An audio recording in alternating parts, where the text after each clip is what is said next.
Good YouTube, Quinn Wade coming to y'all on YouTube on Analysis Playground exclusively there, and we're gonna talk about the rookies. Let's go top 10 rookies of the season right now, and who I think is the rookie of the year so far in this season. It's been a lot of rookies falling and going up and down. Obviously, Jared McCain is out. He was a guy I thought would win rookie of the year like a lot of other people, but the injury came out of nowhere. And some other guys been in and out of the top 10 because the bottom is kind of easy to get in and easy to drop out of. You can have a good 2 weeks and get back in the top 10 because this draft has no real runaway player for rookie of the year right now. And we done seen years, even like last year, that happened. But this year is a lot of guys that's playing on the same type of level. And a lot of these guys aren't the most efficient. And a lot of these guys are good at certain areas, but not great at other areas. So I would say the 10th guy will probably be Donovan Clingan because the other guys, they don't play enough or they don't have enough impact or they don't have the numbers. And I would say 5 points, 6 rebounds, 1 block. That's good enough to be able to show that you can score in the paint, you can rebound and protect the rim. That's 3 things you do well, and you're efficient because you're a big man. You just would like to see Donovan Clingan take more shots and want the ball a little bit more because they seem like they want to find him. They seem like they want to use him, the teammates too. And he just seems like he likes to turn down the shots and disappear a little bit too often. I think that will be the biggest knock on him. It's just lack of aggressiveness. Other than that, being that big and that fast and that mobile as a big man helps him on the defensive end and it helps him with boards.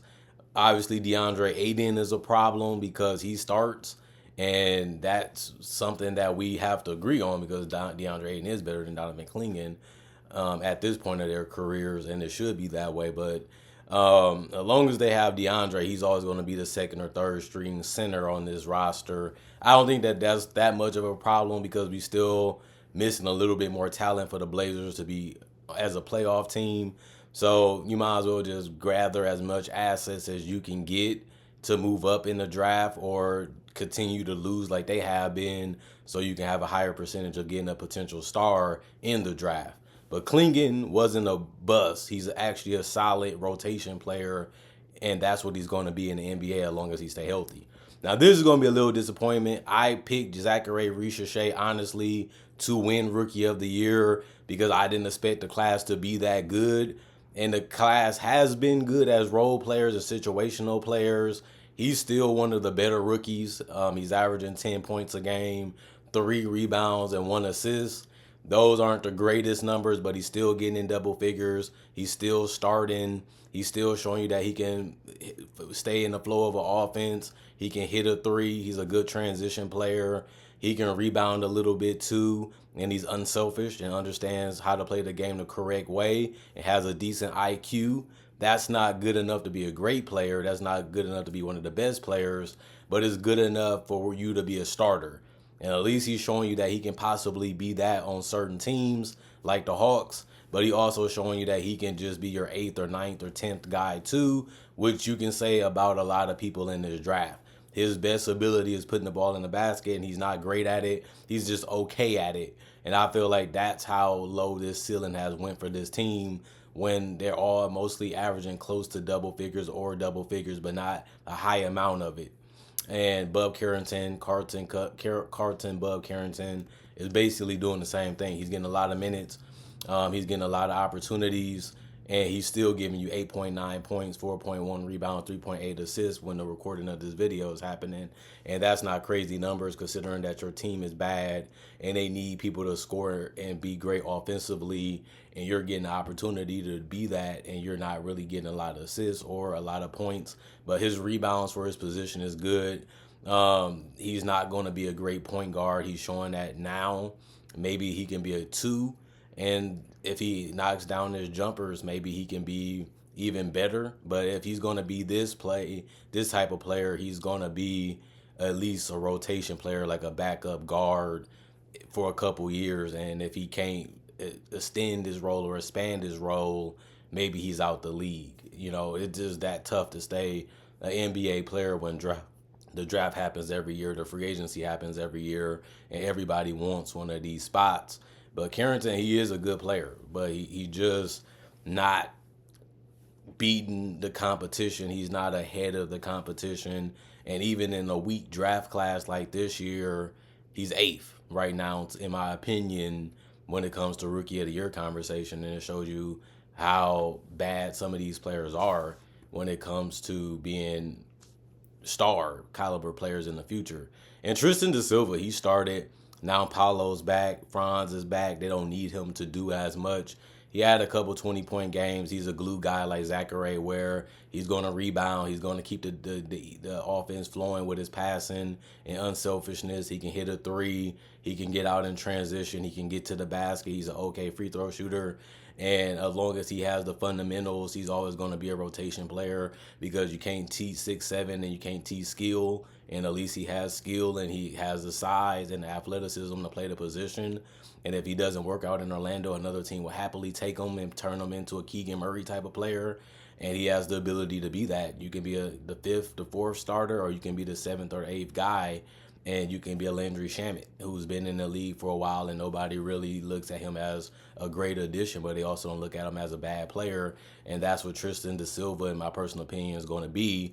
And if he's going to be that, well, you're still going to be happy to have a guy that you can rely on to make shots and plays, and he's showing the potential of being that. 4 rebounds, 2 assists. That's good, but he's only averaging 8 points even when he was a starter. It shows you that his ceiling is not that high either. Kel'el Ware, he has an opportunity to win this award if he continues to play with the way he's been playing. 16 points, 8 rebounds this week alone.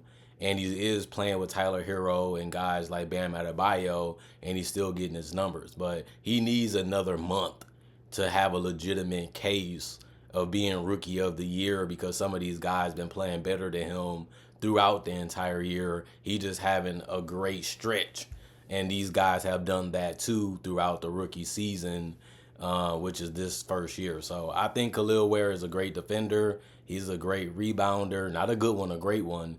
And he's also a decent enough finisher, and he has nice touch even from the free throw line. So if he can continue to play close to the level that he's playing at, you can see his rebounds going up to at least 6 or 7, and his points going up to double figures.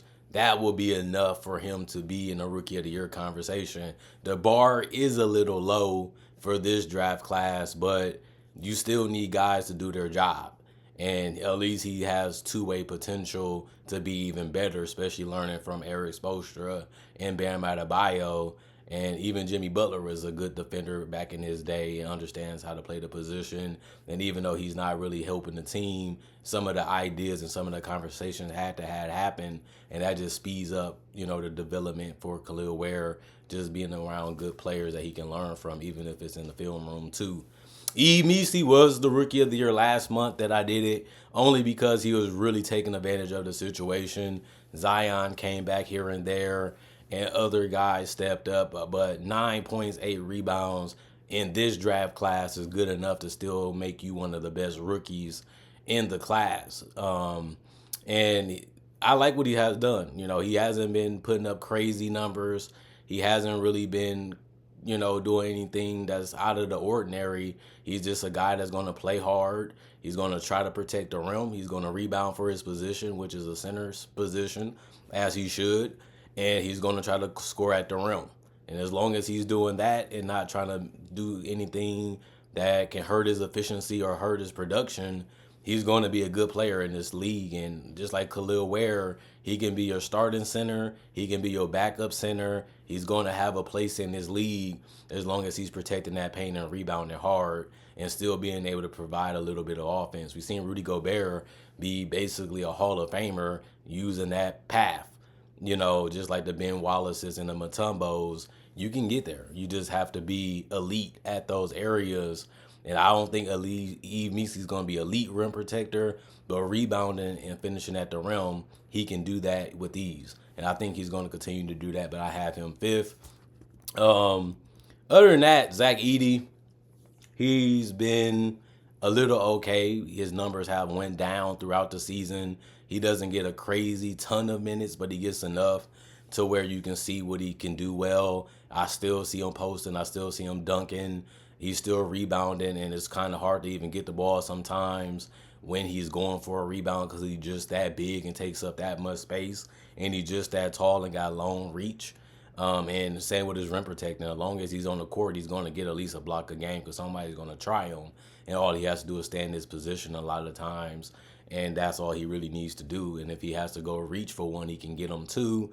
And he's just too big around the rim that if you give him the ball, it doesn't take him that much effort to be able to put it in the basket. So he's still in that conversation to win it. It's just they don't use him as much, even offensively, for him to have a good chance. I mean, 9 and 7 and 1 block, that's good numbers. It just don't scream rookie of the year. And Alex Sarr, he's just a guy that's just getting empty numbers at this point. I'm just going to be honest. Like, somebody has to score on this team. Somebody has to play the position. Opportunities are going to come. And that's all you can really say about Alex Sarr this year. People going to give you a chance to block shots. You just have to do it. He's averaging 1.6 blocks. He has a chance to rebound a lot. He doesn't. He's only averaging 6.6 rebounds. That's a little below average. He can be getting more than that. He has shown that throughout the season too. And he's getting double-figure points. He can hit a three. He's sometimes a mid-ranger, sometimes a close-range shot. He gets dunks every once in a while. He gets transition opportunities. And if he's healthy, he's shown that he can get you double figures, which is good for this class, but other guys have done it too. Putting him in the conversation is why I have him third, because a lot of these rookies haven't had a better season than Alex Sarr, even though he's not having the craziest season himself. Number 2, I got Jalen Wells. He's a good player. Like, he just understands what he should be doing when he's on the court. And for him to come in and get double figures, I don't think none of us seen that. We knew that he was a good player. We just didn't think Memphis would trust a rookie like him and Edey to start. And they have had big roles on this team and big parts of their success because Ja Morant and other guys have been in and out of the lineup, and they have came in and contributed. But the ability to shoot the three, the ability to use that length to be able to get to the rim, his best asset is his scoring and his spacing. But he also getting a good enough amount of rebounds, and he also keeping the ball moving too. I like what I have seen out of Jalen Wells. He's just in there because you have to have some competition. And if he's not Rookie of the Year, then it's Stephon Castle, who I would just give a slight edge over Jalen Wells to, because I feel like they both been averaging around the same amount of points throughout this whole run. You can put Alex Sarr in that conversation too, and you can put Zach Edey. He was averaging double figures. Like I said, a guy like Zachary Ricochet is averaging double figures, but they're not as efficient. And I don't think Stephon Castle is the greatest offensive player. He's just an okay offensive player. He can get to the basket a little bit. He can hit some jump shots every once in a while. He can defend his position, which is one of the reasons why I have him a little bit over Jalen Wells, because he can do it too. But they're averaging basically the same amount of points. But he's averaging a little bit more assists, and he's averaging a little bit more rebounds.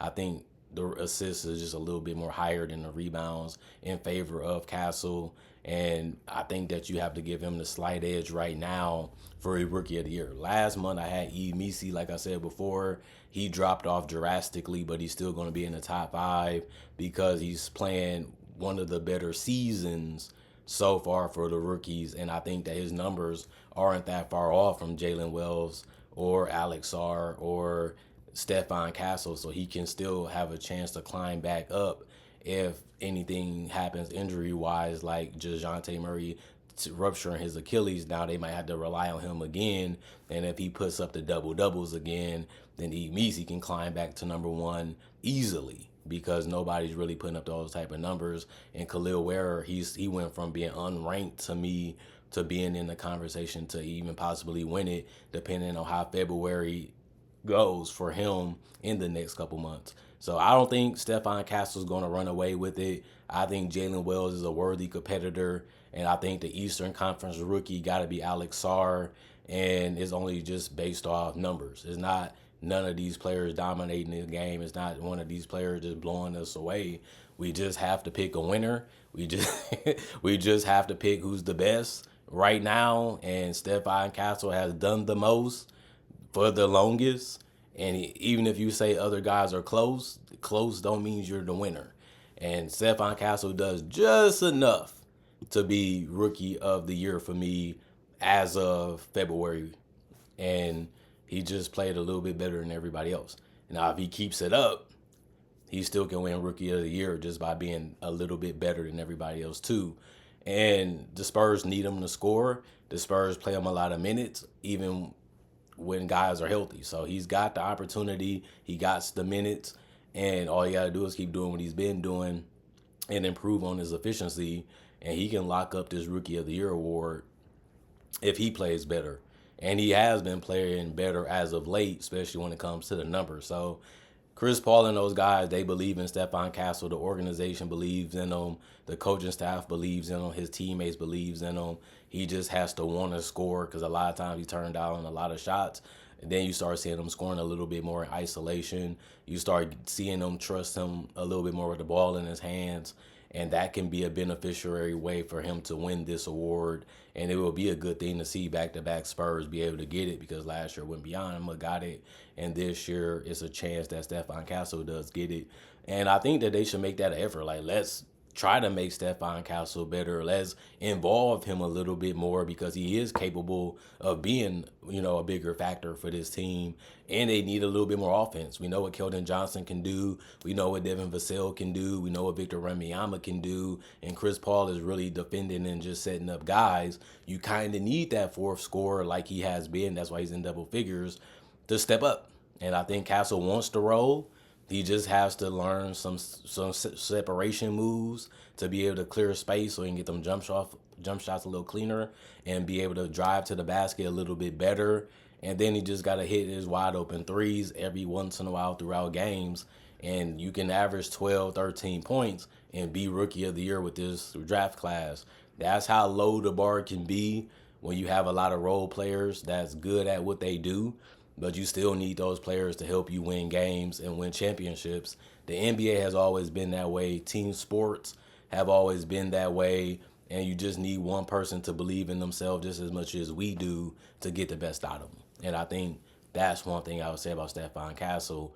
He's a guy that a lot of us respect and a lot of us like because he is that guy that will go and try to check you and also try to find a way to bully his way to the basket. And he can hit free throws too. So it's just up to him what he wants to do and how he wants to do it when he has the ball. And I only say that because he has been known as being a passive guy on the Spurs. He will pass up shots. He will give the ball back to Chris Paul. And Chris Paul like, do your thing, man. I mean, you're a starter. I'm a starter. I want to play with you. I vouch for you. So I want to see you improve. I want to see you get better. I seen it. Your numbers are up. Just keep playing your game. Don't always try to, defer to us all the time. You can play. And I think that belief and that love for him is what made him really start putting it together a little bit more offensively as the season has went on. And he still need to keep that in his back of his mind. If I got the ball, I don't always have to give it back. Let me do my one-on-one thing or let me try to find a way to get my shot to go in instead of always giving the ball back to Devin, Keldon, or Chris Paul or Wemby. Let me show them like they believe in practice. Let me just do it on the court against some of the best players in the world. Ain't that's why you starting? Ain't that's why you're playing? Ain't that's what you should be doing? I agree. That's why I got Stephon Castle winning it in December and winning it in February because I think that he could do it. And now we just need to see him do it even more to run away with this award. I'm not saying that he's going to be a superstar. I'm not saying he's going to be an all-star. But to win this award and to be able to lead it twice in a year, you got to be able to take this one home. You know what I mean? I think that the Spurs should look at that as a goal. Let's find a way to get the best out of Stephon Castle. And that may change the team for the better because they are almost 500 and they almost a playoff team. And if they're not going to make no big move, maybe they just need to continue to invest in their players they already have and just put them in better situations and better positions to their strengths to be able to get the best out of them. And Stephon Castle is one of them starters that can do a little bit more, and that can help the team a little bit more successfully on both ends of the court. And then you're looking at a win-win move in the draft of getting him, and now he's looking like a steal. I'm just joking. That's what the fans always say. Stephon Castle was a steal. You got him in the top 10. How is that a steal? But he is playing good. But nobody's really surprised that he's playing good in the NBA. He can just play a little better. And when you have guys that can set you up for shots, you have to have that score mentality. Let me shoot the wide open jump shot. Let me drive to the basket. And he does. He can just do it a little bit more. If you can get to 12 or 13 points a game, that's enough to win Rookie of the Year in this class. And you know what I mean? And it's been up and down for a lot of guys after Jared McCain got injured. And a lot of the reasons why these guys have been having good games is because of injuries for this draft class, because the opportunity it presents itself. And you don't really need that to happen on the Spurs. You just have to be more efficient and more smarter and more confident in your abilities. And next thing you know, that takes you to another level that you knew you could reach. Now you're averaging 13, 14 points. And now nobody's even really considering putting somebody ahead of you because you're already ahead of the competition and you're playing a good basketball. Can you get to that great before the season is over? I think he can. I'm not going to lie to you. I think Stephon Castle can do it. And I have seen, because I basically watched every single Spurs game this year, that he should be doing it. But, you know, he is a Rookie of the Year for another time, and he has the chance to be able to win it. Let's see if he can stay healthy. Let's see if he can put up a little bit better numbers and make his case and take the case in his own favor to be a Rookie of the Year, just like Wembanyama, his teammate. And that'd be a good thing for the Spurs. You know, the Spurs fans love me. They basically watching every video. They one of my hugest part of my fan base. And I got thousands of people on platforms. And the Spurs fans are always coming back wondering what I think about this, what I think about that. Y'all got y'all a two-way player in Stephon Castle. And most young players, the last thing they trying to do is play defense. They want the highlights of scoring, dunking on somebody, pulling up on somebody, going for 30.